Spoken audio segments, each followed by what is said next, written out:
sa patrie, comme toi aussi tu peux prendre aujourd'hui la décision de revenir dans la parole, prendre la décision de revenir à Dieu que tu as abandonné, ça fait très longtemps à cause des plaisirs de ce monde.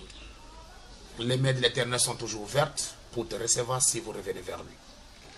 Et la Bible dit qu'il est revenu, elle est revenue au temps de la moisson d'orge. Alors remarquez, chers frères, remarquez, chers sœurs, que lorsque Naomi est revenue, pendant qu'il quitte le pays de Moab pour repartir, n'est-ce pas, à Bethléem, la maison des pains de l'Éternel, ces deux belles filles ont pris aussi la décision de repartir avec elle. Mais regardez comment l'histoire va se terminer. La Bible nous montre qu'à un certain moment dans leur marche, à un certain moment sur le chemin de retour, il y a eu Naomi qui a commencé à donner à ses belles sœurs, à ses belles filles, les tests. C'est pourquoi j'aimerais vous dire quelque chose. Que chaque bénédiction de Dieu est réservée derrière la persévérance. Si vous voulez recevoir quelque chose de Dieu, il y a d'abord une épreuve. Donc chaque bénédiction de Dieu est réservée, est gardée, est cachée derrière une épreuve. Et une épreuve produit toujours la persévérance pour le croyant. La Bible nous montre que Naomi les a mises à l'épreuve. Et chaque personne qui vient à Dieu doit être éprouvée. Chaque personne qui vient à Dieu doit être éprouvée. Et les épreuves, l'épreuve produit l'affliction, l'épreuve, la souffrance, produit la persévérance pour le croyant. Et la Bible nous dit, chers frères et sœurs, que Naomi a commencé à les décourager. Il dit, mais moi je ne vous comprends pas. Je ne suis pas de même nationalité que vous. Nous ne sommes pas, n'est-ce pas, de même ville. Nous ne sommes pas de même tribu. Nous avons quitté notre pays pour venir ici. Mes enfants vous ont épousé, ils sont morts. Mais vous ne pouvez pas repartir avec moi dans ma nation. Je vous demanderai de repartir dans votre nation, repartir dans votre famille, repartir à vos dieux. Mais la Bible nous dit, chers frères et sœurs, chaque fois que Naomi répétait ces mêmes paroles à ces deux belles filles, Orpa a pris la décision de repartir. Voilà le type d'un croyant limitrophe, le type d'un croyant tiède qui ne peut pas tenir bon, qui ne peut pas, n'est-ce pas, tenir bon jusqu'au bout. Même lorsqu'il est à l'église, il suffit que quelqu'un vous parle de quelque chose, vous vous découragez pour quitter l'église. Il suffit que quelqu'un s'accroche, n'est-ce pas, s'affronte un peu avec vous, vous êtes découragé pour quitter l'église. Vous êtes un croyant limitrophe, et c'est celui dont la Bible donne le type de Orpa. Et vous remarquez très bien que Orpa a pris la décision de repartir à ses dieux, de repartir, n'est-ce pas, à sa famille. Et on n'a plus jamais parlé de Orpa dans la Bible. Pourquoi? Parce que la décision qu'il avait prise au temps où il était éprouvé, où il était, n'est-ce pas, bousculé, était la mauvaise décision. Il est reparti et on n'a plus parlé de lui dans la Bible. Mais nous parlons maintenant de Ruth. De Ruth qui est le type parfait d'un croyant, le type parfait d'un vrai saint qui a la foi et qui persévère. Naomi dit à Ruth, ta sœur est repartie chez ses dieux. Il est reparti faire les mêmes choses qu'il faisait auparavant avant de devenir croyante. Mais toi, tu t'accroches à moi. Même si il fallait que je puisse donner naissance à un enfant, tu vas attendre jusqu'à ce que l'enfant va grandir pour que tu puisses la prendre en mariage. Tu dois repartir chez tes parents et tu repartis. Tu dois repartir. Mais la Bible nous montre que Ruth lui dit, Ruth chapitre 1 verset 16. Ruth répondit, ne me presse pas de te laisser, de retourner loin de toi. Suivez très bien. où tu iras, j'irai. Où tu demeureras, je demeurerai. Ton peuple sera mon peuple et ton Dieu sera mon Dieu. Où tu mourras, je mourrai et je serai enterré. Suivez bien sa décision. Que l'Éternel me traite dans toute sa rigueur si autre chose que la mort vient à me séparer de toi.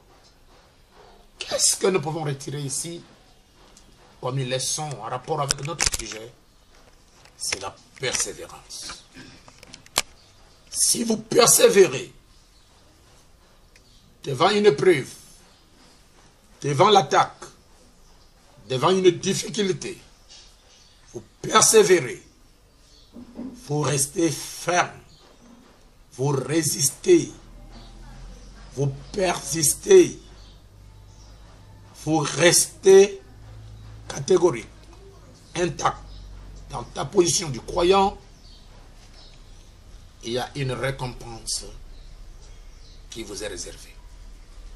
C'est comme le saint prophète l'a dit ici, que tous les grands hommes de la Bible qui ont eu à obtenir quelque chose, ils ont persévéré jusqu'au bout et ils ont bénéficié de la chose qu'ils avaient demandé. Dieu nous appelle à la persévérance pendant ce temps où cette grande maladie de coronavirus est en train de détruire le monde à une vitesse impossible. Et vous allez remarquer que c'est la première fois dans l'histoire, comme je l'ai dit l'autre fois, qu'une maladie, une pandémie puisse frapper le monde et amener même les autorités à arrêter les églises. Pour nous les croyants, nous savons qu'il y a quelque chose qui arrive. Et Dieu, je pense, il est en train de nous exercer à vivre la vie chrétienne en tant qu'individu. Nous ne sommes pas chrétiens parce que nous allons à l'église. Nous ne sommes pas chrétiens parce que nous sommes à côté du pasteur. Nous ne sommes pas chrétiens parce que il y a des frères, il y a des sœurs qui sont autour de nous. Nous sommes chrétiens parce que nous avons une expérience avec Dieu. L'expérience du baptême du Saint-Esprit. L'expérience véritable de la nouvelle naissance. Christ Jésus qui vit en vous et qui vous soutient et qui vous accorde la possibilité, la capacité de résister à tout ce qui est mal, à tout ce qui est négatif. C'est pourquoi tu ne peux pas vivre la vie chrétienne si Jésus-Christ ne vous soutient pas. Tu ne peux pas vivre la vie chrétienne si le Saint-Esprit n'est pas dans ta vie. Voyez combien Ruth a persisté. Combien Ruth a résisté au découragement, a résisté aux épreuves, a résisté à tout ce qui est mal. Oh, combien je peux voir Pierre, qui a été aussi découragé par le Seigneur Jésus, mais tous les autres sont partis, mais Pierre est resté seul. Pierre pouvait dire à Jésus, où irons-nous encore? C'est toi qui as les paroles de vie. Pierre a persévéré. Pierre a résisté. Pierre a tenu bon. Et Pierre a eu la solution à son problème. Mon frère, ma soeur, vous devez persévérer. Et vous aurez la solution à votre problème. Comme je suis en train de vous en parler aujourd'hui.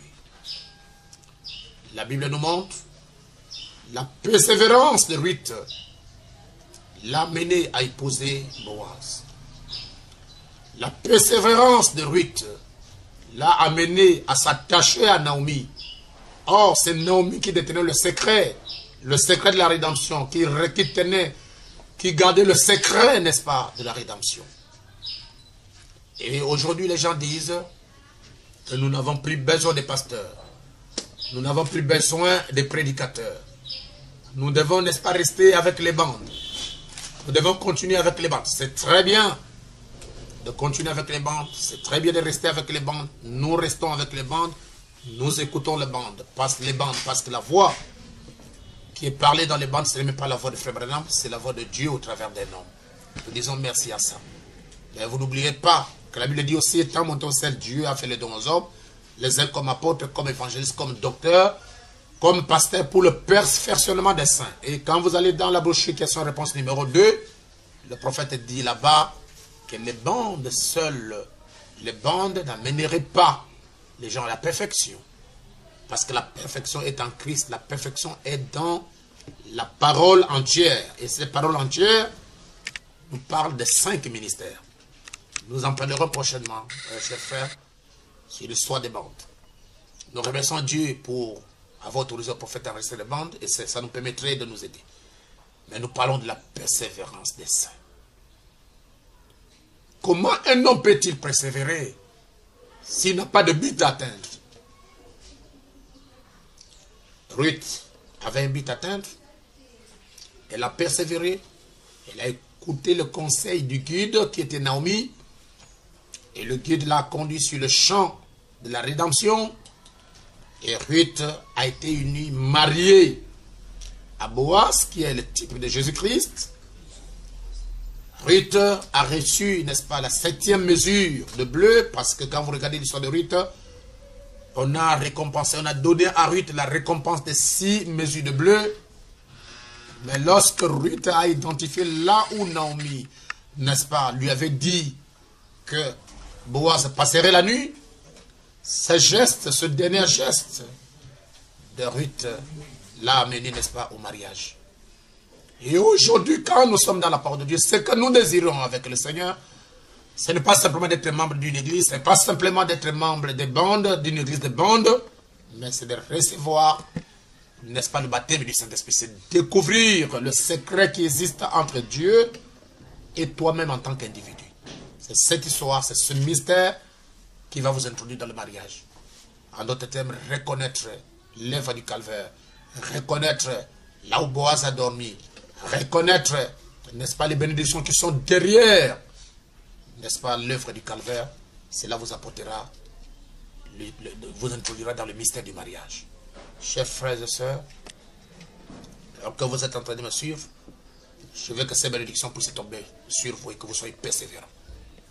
J'aimerais vous dire aujourd'hui qu'il y a quelque chose qui va arriver sur la terre. N'est-ce pas? C'est pourquoi Jean, qui a écrit le livre d'Apocalypse, pouvait insister sur la persévérance et la foi des saints. Il en a parlé dans le livre d'Apocalypse au chapitre 13. Quand vous lisez très bien, dans ce chapitre 13 d'Apocalypse, au premier verset, il est parlé de la bête qui monte de la mer. N'est-ce pas, la bête qui monte de la mer? Cette bête qui avait 10 cornes, et cette bête qui monte de la mer n'est rien d'autre que la Rome. N'est-ce pas, c'est les riaches romaines. Ça, nous ne pouvons pas marcher les mots. Et lorsque vous allez dans Apocalypse chapitre 13, à partir du verset 11, on parle de la bête qui monte de la terre. Et nous savons très bien que c'est l'Amérique. La bête qui monte de la mer, c'est la Rome. La bête qui monte de la terre, au verset 11, c'est les États-Unis d'Amérique.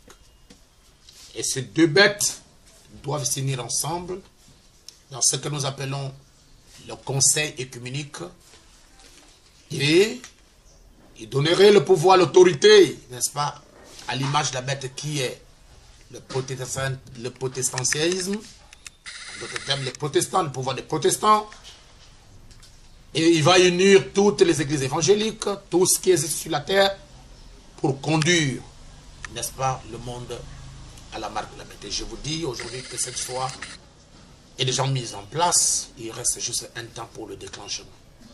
Alors, toute personne dont le nom n'a pas été écrit dans le livre des vies de l'agneau avant la fondation du monde, dit la Bible au verset 8 d'Apocalypse chapitre 13. La Bible dit, et tous les habitants de la terre l'adoreront. Adoreront qui? La bête. Adoreront qui? N'est-ce pas? La papauté. La Bible dit, et tous les habitants de la terre l'adoreront, c'est dont le nom n'a pas été écrit dès la fondation du monde, dans le livre de vie de l'agneau qui a été émoné.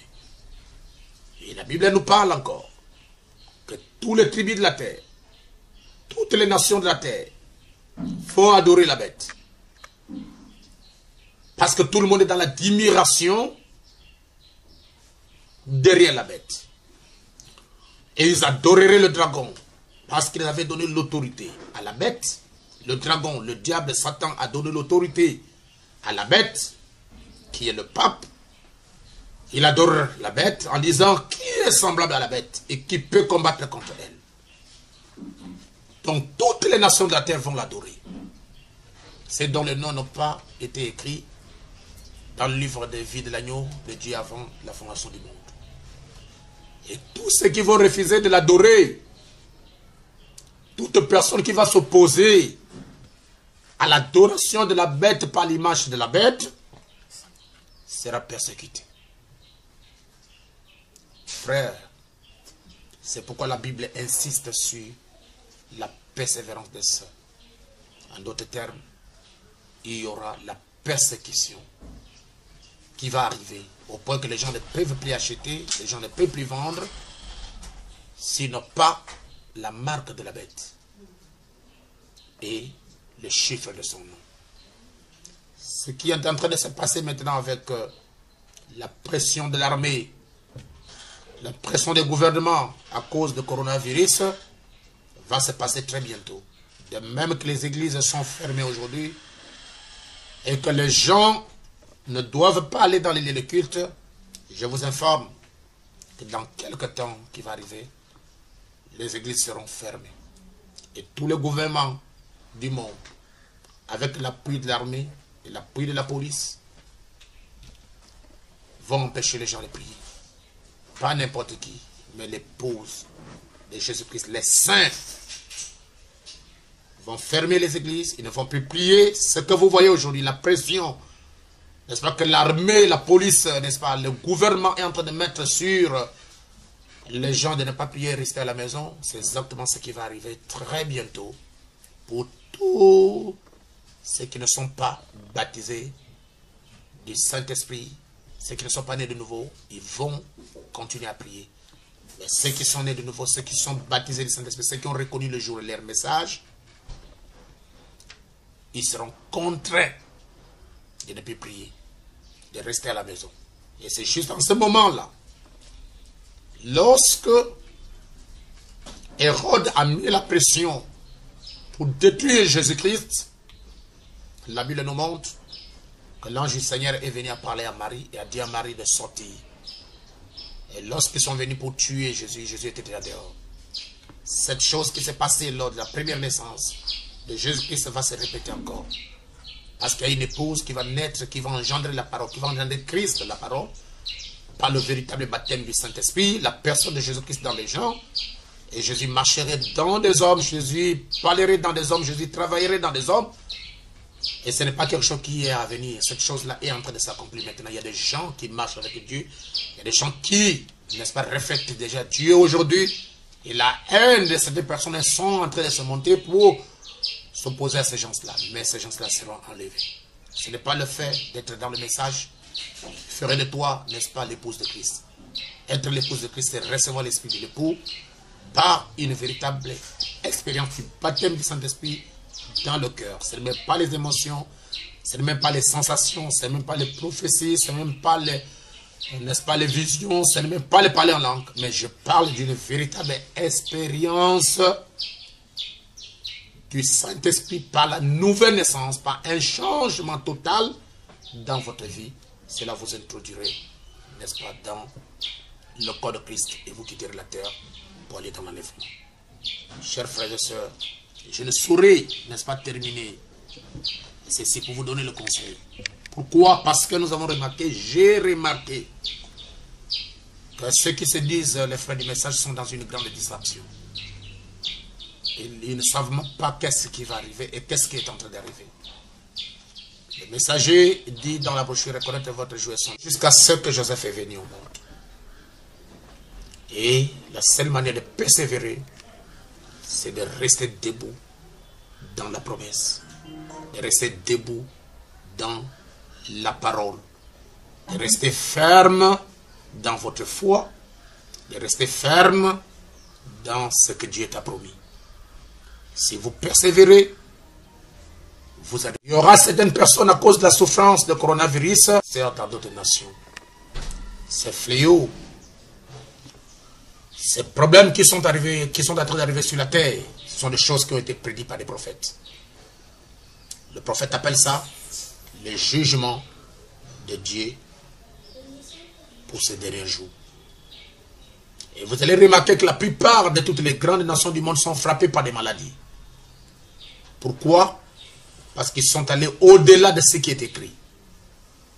Les hommes vont avec les hommes, les femmes vont avec les femmes, les maîtres, l'injustice. Dieu est fâché.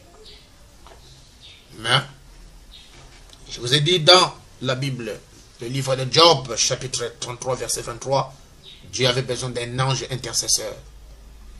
Et nous sommes allés dans Ézéchiel chapitre 22, verset 30, que Dieu avait besoin d'un homme qui se tiendra à la brèche et qui va construire un nid. Oh, chers frères et sœurs, nous devons nous tenir bon.